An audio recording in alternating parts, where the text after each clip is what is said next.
ऐसा माना जाता था कि अगर इन्होंने गलती से नल टच कर लिया तो पानी अपवित्र हो जाएगा। इस तरह का डिस्क्रिमिनेशन इन्होंने अपने शुरुआती दिनों में स्कूल में झेला।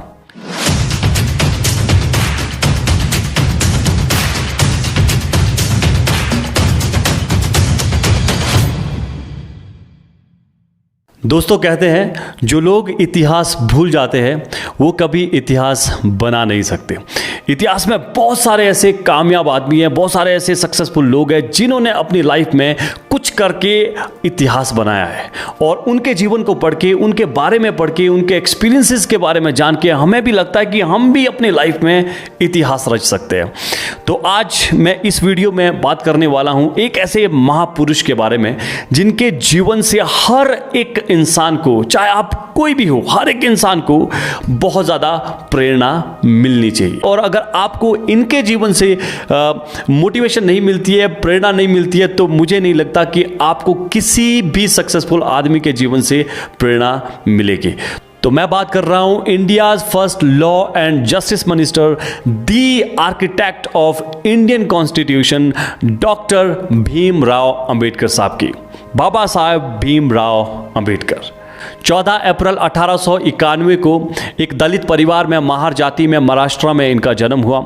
ये अपने पेरेंट्स की 14वीं और आखिरी संतान थी। इनके फोर फादर्स जो थे वो ब्रिटिश इंडियन आर्मी में काम करते थे, और इनके फादर ब्रिटिश इंडियन आर्मी में ही सूबेदार के पद में थे।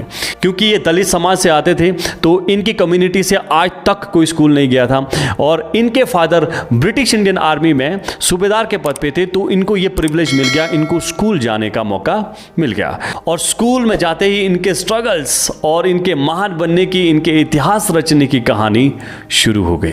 तो दोस्तों, डॉक्टर साहब स्कूल तो चले गए, लेकिन स्कूल में उन्हें वो समानता का अधिकार नहीं मिला। जब मैं इनके बारे में पढ़ रहा था तो मुझे पता चला कि ये जब स्कूल जाते थे तो अपने पास एक बोरा लेके जाते थे। इनको दूसरे बच्चों के साथ बैठने की, खाना खाने की और खेलने की इजाज़त नहीं थी, क्योंकि वो निचली जाति के थे। इनको पानी पीने की भी इजाज़त नहीं थी नल से, क्योंकि ऐसा माना जाता था कि अगर इन्होंने गलती से नल टच कर लिया तो पानी अपवित्र हो जाएगा। इस तरह का डिस्क्रिमिनेशन इन्होंने अपने शुरुआती दिनों में स्कूल में झेला। अपनी आत्मकथा में ये मेंशन भी करते हैं कि कई बार इनको स्कूल में प्यासा ही रहना पड़ा, क्योंकि पियन स्कूल में जब अवेलेबल नहीं होता था तो इनको पानी देने वाला कोई नहीं होता था, और ये नल टच नहीं कर सकते थे, जग को टच नहीं कर सकते थे। तो इस तरह की परेशानियां इन्होंने अपनी ज़िंदगी में बचपन में ही झेल दी। जीवन आगे बढ़ा, इनको पढ़ाई का बहुत ज़्यादा शौक था, लेकिन जो असमानता का, डिस्क्रिमिनेशन का इनके साथ जो व्यवहार था वो पूरे जीवन चला रहा। एक बार की बात है कि डॉक्टर साहब बारिश से बचने के लिए किसी के घर के दीवार के सहारे खड़े हो गए, और अंदर से जब महिला आई उन्होंने उनको धक्के मार के बाहर फेंक दिया, क्योंकि उनका मानना था कि वो उनके घर को अपवित्र कर रहे हैं। इस तरह की मानसिकता, इस तरह का डिस्क्रिमिनेशन किसी भी अगर बच्चे के साथ होता है तो उसका पढ़ाई में मन तो दूर, वो स्कूल जाना छोड़ देगा। लेकिन डॉक्टर साहब ने ये सब झेला और वो स्कूल जाते रहे, वो पढ़ते रहे। एक समय ऐसा आया कि वो बहुत फ्रस्ट्रेटेड हो गए, और उन्होंने निर्णय लिया अब वो बॉम्बे जाके एक मिल में काम करेंगे, जैसे उनके बहुत सारे और कम्युनिटी के दूसरे लोग भी कर रहे थे। लेकिन बॉम्बे जाने के लिए उनके पास जेब में पैसे नहीं थे, तो उन्होंने अपनी आंटी के पर्स से पैसे चोरी करने का डिसीजन लिया। और जब उन्होंने पर्स के अंदर देखा तो उनके पास वहाँ पे आधा आना मिला, और उस वक्त वो इतने हताश हुए, इतने निराश हुए, और उनके अंदर एक अलग सा परिवर्तन आया, और उन्होंने डिसीजन लिया कि अब मैं भागूंगा नहीं, अपने जीवन को बदल के रखूंगा। और शिक्षा ही एकमात्र ऐसा जरिया उनको लग रहा था कि जिससे वो अपने पूरे जीवन को, अपने परिवार के जीवन को बदल सकते हैं। तो उन्होंने पढ़ने का निश्चय लिया, और वो फिर से एक बार पढ़ाई में जुट गए, और यहीं से उनके महान बनने की कहानी शुरू हुई। उन्होंने मन लगा के पढ़ाई की और मुंबई यूनिवर्सिटी से बीए किया, और वो अपनी कम्युनिटी के पहले ऐसे इंसान थे जिन्होंने ग्रेजुएशन की डिग्री हासिल करी। बहुत ज़्यादा इंटेलिजेंट और पढ़ाई में बहुत ज़्यादा रुचि रखने की वजह से महाराजा ऑफ बड़ौदा ने उन्हें स्कॉलरशिप दिया और विदेश जाने का मौका मिला और फिर वो विदेश चले गए पढ़ाई के लिए। वहाँ पे उन्होंने कोलंबिया यूनिवर्सिटी से इकोनॉमिक्स में पीएचडी किया। लंदन स्कूल ऑफ इकोनॉमिक्स से उन्होंने पढ़ाई करी, वहाँ पे उन्होंने साइंस में मास्टरी करी, उसके बाद उन्होंने लॉ में मास्टरी करी और वो अपनी कम्युनिटी के पहले ऐसे इंसान थे जिनके पास 4-4 डिग्रियां थी। और इतनी सारी डिग्रीज के बाद उनको अब लगा अब लाइफ सेट है, क्योंकि उन्हें 1918 में एक मुंबई के एक कॉलेज में प्रोफेसर की जॉब मिली और उस कॉलेज में उनके साथ एक ऐसा इंसिडेंट हुआ जहां पे फिर उन्हें निराशा हाथ लगी।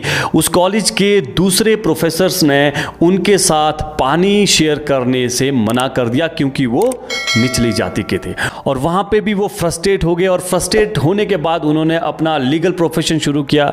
वो ट्यूटर बने, उन्होंने पढ़ाना शुरू किया, फिर वो अकाउंटेंट बने, फिर अपना बिजनेस शुरू किया।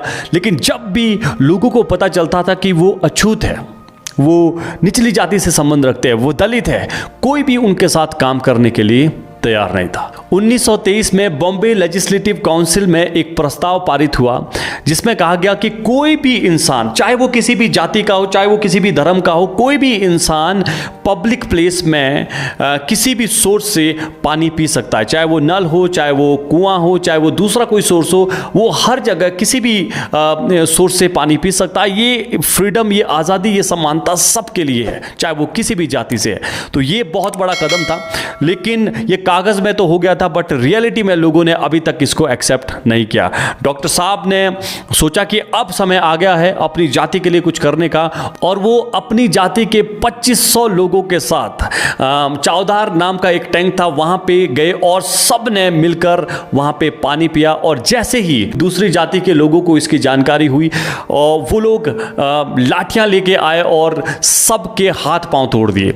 इस इंसिडेंट ने डॉक्टर साहब को पूरा हिला के रख दिया और उन्होंने डिसीजन लिया कि अब समय आ गया है कि अब हमें सिस्टम बदलने की जरूरत है, अब हमें अपनी जाति के लोगों के लिए काम करने की जरूरत है। और तब से वो दलित समाज के लीडर बन गए। वो अपनी जाति के लोगों के राइट्स के लिए, उनकी इक्वालिटी के लिए लड़ने लगे। और उस वक्त पूरा हिंदुस्तान अपनी आज़ादी के लिए लड़ रहा था और बहुत बड़े बड़े ऐसे लीडर थे जो हिंदुस्तान की आज़ादी के लिए अपना कंट्रीब्यूशन दे रहे थे। गांधी जी उस वक्त सबसे बड़े नेता थे, लेकिन गांधी जी और डॉक्टर साहब के विचार कभी मिले नहीं। गांधी जी हिंदू, मुस्लिम, सिख, ईसाई इन सब की एकता की बात करते थे, यूनिटी की बात करते थे, लेकिन डॉक्टर साहब ने पूरे जीवन में ये यूनिटी कभी देखी नहीं, ये समानता कभी देखी नहीं, ये इक्वालिटी कभी देखी नहीं जिसकी गांधी जी बात करते थे। उनके साथ पूरी जिंदगी डिस्क्रिमिनेशन हुआ। तो वो अपने समाज को, दलित समाज को उठाने के लिए बात करते थे। वो गांधी जी से कहते थे कि पहले हमारे समाज को अपने ही देश में समानता में ले आओ। डॉक्टर साहब का मानना था कि पहले दलितों को वो अधिकार दिए जाए जो दूसरी जाति के लोगों को दिए जा रहे हैं। इसी वजह से गांधी जी और डॉक्टर साहब के बीच में 1932 में पुणे पैक्ट हुआ, जिसमें लेजिस्लेटर ऑफ ब्रिटिश इंडिया में इलेक्टोरल सीट्स का रिजर्वेशन की बात कही गई दलित समाज के लोगों के लिए। और उसके बाद लेजिस्लेटर ऑफ ब्रिटिश इंडिया में 148 इलेक्टोरल सीट्स दलित समाज की रिजर्व की गई। और अब कांग्रेस पार्टी को, दूसरे बड़े दल को, दलित समाज के उत्थान के लिए बात करनी पड़ी। और ये दलित समाज के लिए एक क्रांतिकारी कदम था। ये बहुत बड़ी जीत थी क्योंकि अब दलित समाज से चुने हुए लोग अपनी बात रख सकते थे। और अब भारत की आज़ादी का समय आ चुका था, कॉन्स्टिट्यूशन फ्रेम करने का समय आ चुका था, कॉन्स्टिट्यूशन बनाने का समय आ चुका था। तो नेहरू जी और सरदार पटेल जी गांधी जी के पास गए और कहा कि हम इंडियन कॉन्स्टिट्यूशन को लिखने के लिए दुनिया के सबसे बेहतरीन एक्सपर्ट को लेके आएंगे, उनको अपने देश में बुलाएंगे और अपने संविधान को लिखवाएंगे। तो गांधी जी ने रिप्लाई किया कि हमारे देश में जब ऑलरेडी इतने बड़े विद्वान डॉक्टर भीमराव अंबेडकर के रूप में मौजूद है, तो हमें दूसरे देश से एक्सपर्ट लाने की क्या जरूरत है, दूसरे देश से लोगों को बुलाने की क्या जरूरत है। और उसके बाद 28 अगस्त 1947 को डॉक्टर साहब को कॉन्स्टिट्यूशनल ड्राफ्टिंग कमेटी का चेयरमैन बनाया गया। और फिर डॉक्टर साहब के नेतृत्व में लगभग 3 साल की कड़ी मेहनत के बाद 2 साल 11 महीने और 18 दिन की कड़ी मेहनत के बाद हमें हिंदुस्तान का सबसे बेहतरीन, सबसे बड़ा कॉन्स्टिट्यूशन मिला।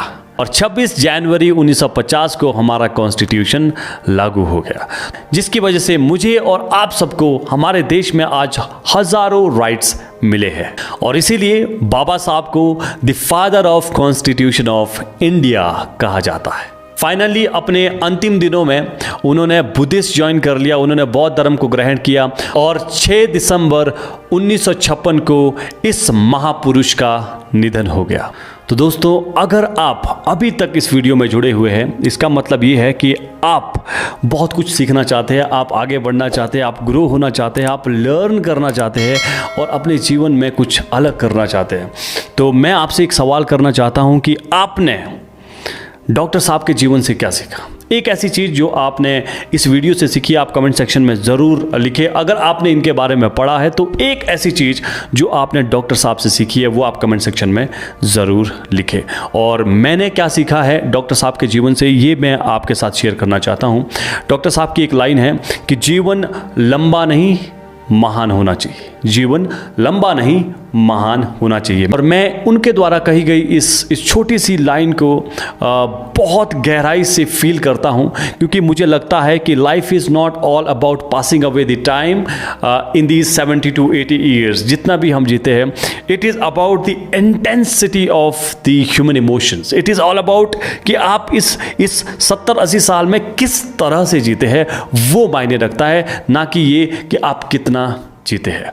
तो दोस्तों, इस वीडियो को ज़रूर ज़्यादा से ज़्यादा लोगों तक शेयर कीजिएगा, अपने सभी सोशल मीडिया प्लेटफॉर्म पे इसको शेयर कीजिएगा, ज़्यादा लोगों तक पहुंचाइए और अपना ध्यान रखिएगा। मैं आपको मिलता हूं अगली वीडियो में, तब तक अपना ध्यान रखिए। Take care of yourself, bye bye.